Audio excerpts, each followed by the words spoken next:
Well, are they finally coming for Christians, conservatives, Trump supporters, and libertarians?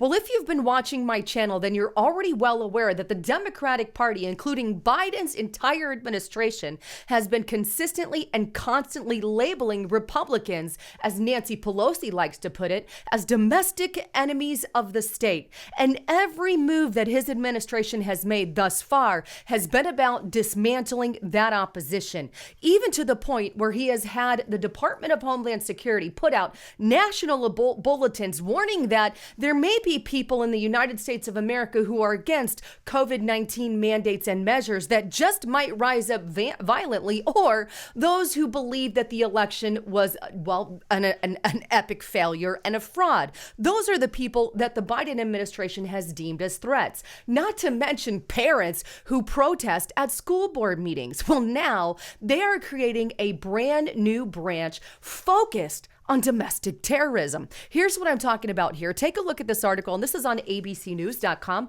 Justice Department is creating a unit focused on domestic terrorism. And let me just state this before I dive into the article. It's not radical leftists they're concerned with at all. It's wholeheartedly, well, the political opposition people, those who believe the election was rigged, those who are against mandates and measures. But the article goes on to state this, and of course, parents. But the article states this: the Justice Department is establishing a specialized unit focused on domestic terrorism. The department's top national security official told lawmakers on Tuesday, as he's described an elevated threat from violent extremists in the United States. Assistant Attorney General Matthew Olsen, testifying just days after the nation observed the 1-year anniversary of the protest at the U.S. Capitol, and said the number of FBI investigations into suspected domestic violent extremism has more than doubled since the spring of 2020. And I'm just going to hit pause right there on this article, because right now we have the Assistant AG, Matthew Olsen, stating that, well, the reason that they're creating this department for domestic terrorism, or establishing this new unit focused on domestic terrorism, is because, in his own words, violent extremism has more than doubled since spring of 2020. Now, here's where he actually says it, because I want to go straight to the horse's mouth, because I don't believe mainstream media. But here it is. This is the remarks that Matthew Olsen put out on January 11th. And at the top there, it says, the threat posed by domestic terrorism is on the rise. The number of FBI investigations of suspected domestic violent extremists has more than doubled since the spring of 2022. Now, I'm going to pause right there. So he makes it very clear in his opening statement there that the investigation of suspected domestic violent extremists has more than doubled since 2020. And notice there, he doesn't say actual cases of domestic violence, but, his investigation of, well, domestic extremists has doubled since 2020. And why would that happen? Well, that's because over the years, right, specifically in 2021, they changed the definition of domestic terrorism or domestic terrorist threats to include about 50% of the population. So of course, it's going to go up when you change the definition of that. And maybe that's exactly what they had in mind in order to form this brand new DOJ department focused on domestic terrorism. And here's what I'm talking about here. Let's go back to this bulletin. If you've watched me over on Restrictive Republic, then you've already had and gotten this information. But here it is. National Terrorism Advisory System that they published August 13th of 2021. And here's what they go on to label as threats. And I'm just going to scroll down a little bit. And here it is. The threats include those posed by domestic terrorists, individuals and groups engaged in grievance-based violence, and those inspired or motivated by foreign terrorists and other malign foreign influences. These actors are increasingly exploiting online forums to influence and spread violent extremist narrative and promote violent activity. And it goes on to say what kind of threats. Such threats are also exacerbated by impacts of the ongoing global pandemic, including grievances over public health safety measures and perceived perceived government restrictions. It goes on to say additional details. These extremists may seek to exploit the emergence of COVID-19 variants by viewing the potential re-establishment of public health restrictions across the U.S. as a rationale to conduct attacks.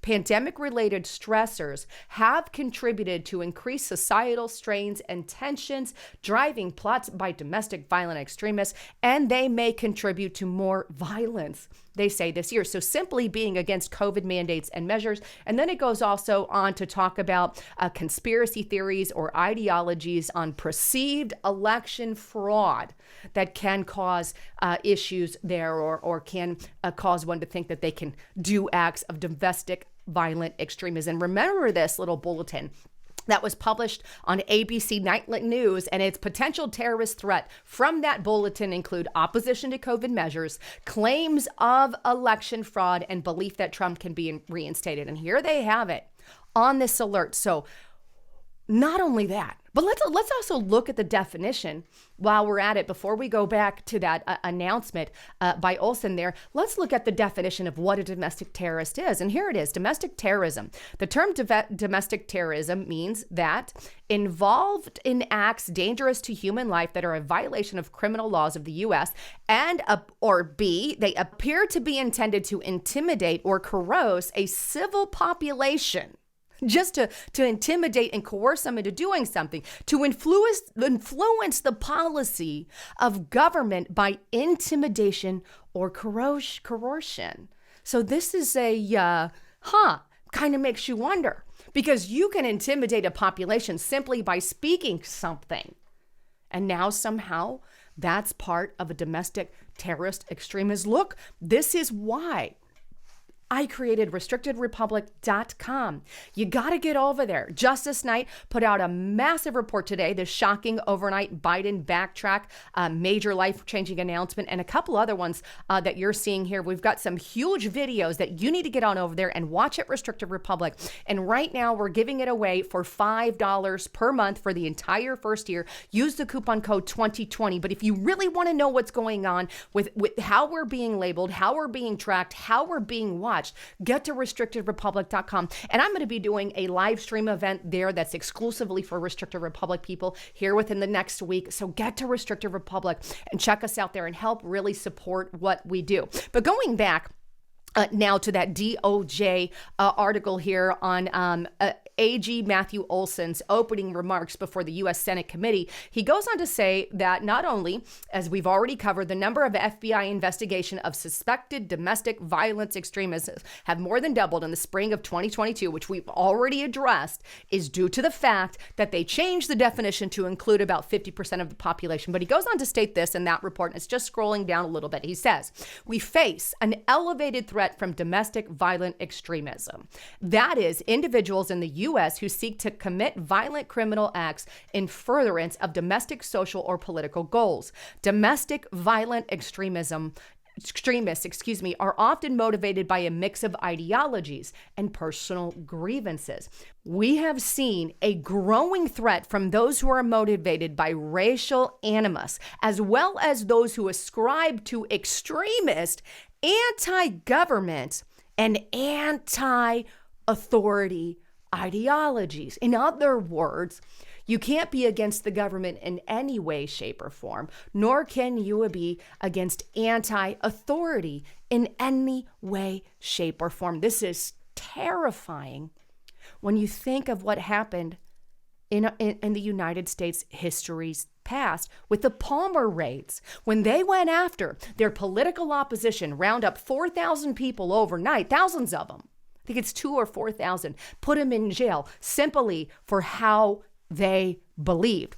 This is exactly what's happening today, and what I feel is happening today. He goes on, as a result of these radical anti-government and anti-authority ideologies, he has decided that they're going to establish a domestic terrorism unit to augment their existing approach. This group of dedicated attorneys will focus on the domestic terrorism threat, helping to ensure that these cases are properly handled and effectively coordinated across the DOJ and around the country. Well, you want to know what Tucker Carlson said about this new division. It's found in an article that I found on foxnews.com. And it's this article. You can read the title for yourself, but I'm going to scroll down in that article. And here's what Tucker Carlson had to say about that announcement by the DOJ. He said, just hours before Joe Biden spoke, the Department of Justice announced the formation of a new domestic terrorism unit, the one that I just told you about. And he says, what is it for? Well, you can read about it on their website. It's designed to hunt down and punish anyone who opposes the federal government or is otherwise anti-authority. Anti-authority, he says, who is that? Well, pretty much at this point, all thinking people who are not directly on the federal payroll. That means you. In other words, they're coming after you. It means all of us get the message, right? If you think voters ought to show ID at the polls, then you could be hearing from the FBI because you are a threat. That's Tucker Carlson mimicking what I've been saying on Restrictive Republic. I don't know. And I have been warning about for the past year. I mean, the Biden administration is making additional department after additional department after additional department to focus on his own people, going after a non-existent threat that exists at a minor level. Obviously, you've got white supremacists, black supremacists, and the whole 9 yards. Of course, that threat is there, but it's nowhere near what they're blowing it up to be unless they actually mean political dissidents who may not like certain things that the Biden administration does, like anti-authority or anti some of these mandates and measures. Laura Ingraham also weighed in on it. And here's what she says in this article. And she scrolls down and she goes, on Tuesday, the DOJ announced the formation of domestic terrorism unit. And here's what she says. The rule of thumb is this. The only people allowed to question the election outcomes are Democrats, she said. All others are suspected domestic terrorists. So do as you are told.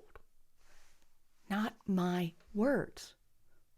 So if you're against the election or you believe the election was rigged or stolen in any way, shape, or form, are you part of who they're going after? If you're a Trump supporter, a Christian, a conservative, or hey, maybe you're one of those parents at school board meetings. And speaking of school board meetings, you know what just came out?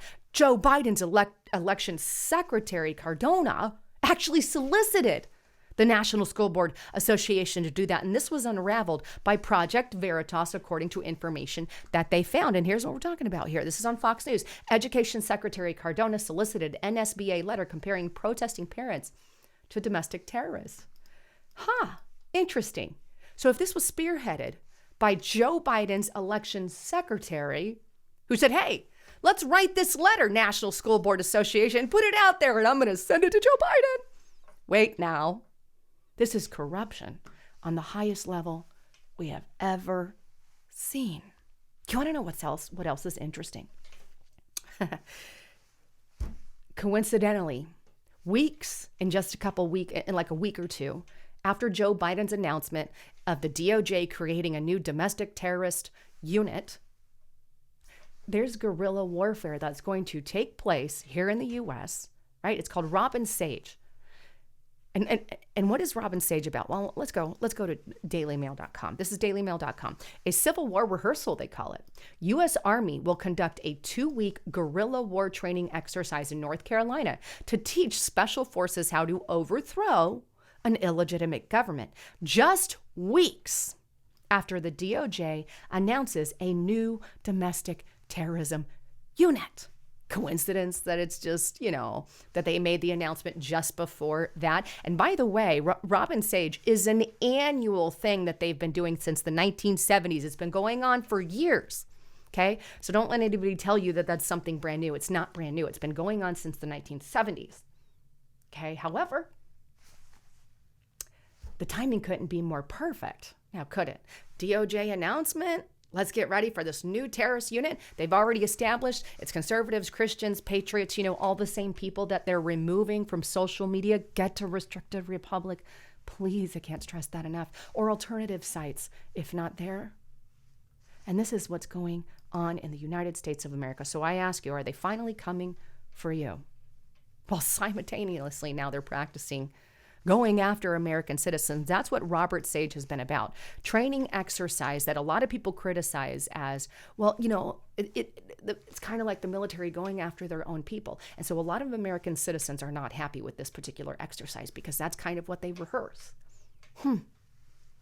Coincidence? Well, I'll let you decide that factor. Anyhow, I want to encourage you to please support me as well. Go to healthwithlisa.com. If you guys have not tried out this collagen, it really helps with your hair, your skin, your nails as well. And it really gives you those age-defying benefits. And I want to encourage you to try it out. Every morning, I put this stuff in my coffee, and it's just awesome. But you can get up to 51% off if you go to healthwithlisa.com on that website there. And they also, by the way, have a 60-day money-back guarantee. So check it out at healthwithlisa.com and help support what I do here.